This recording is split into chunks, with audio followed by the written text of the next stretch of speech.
महाराष्ट्रातील आशा गटप्रवर्तकांना कळविण्यासाठी एक आनंद होतोय की 25/2026 या वर्षासाठी ग्रामीण भागातील आशांनाही 2 गणवेश देण्याचा निर्णय महाराष्ट्र शासनाच्या आरोग्य सहसंचालक आरोग्य विभागाने घेतलेला आहे।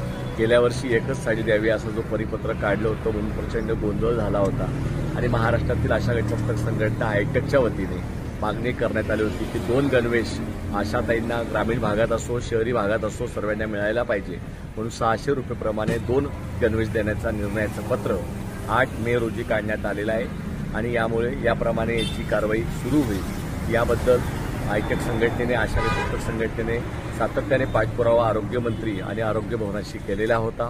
ही माहिती आपल्याला सांगण्यासाठी आनंद होतोय। त्याचप्रमाणे गणवेशच्या बाबत त्यांनी म्हटलेले की गुलाबी गणवेश आशांना वापरावा।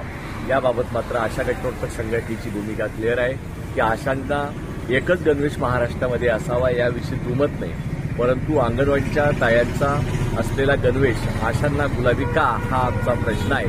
पण महाराष्ट्र शासनाने याची दखल घेऊन येणाऱ्या काळात सर्व आशा गटप्रवर्तक यांना विचारून यांचं मत जाणून घेऊन स्वतंत्रपणे गणवेशचा निर्णय येणाऱ्या काळात करावा अशी मागणी मी आशा गटप्रवर्तक संघटना महाराष्ट्राच्या वतीने करत आहे।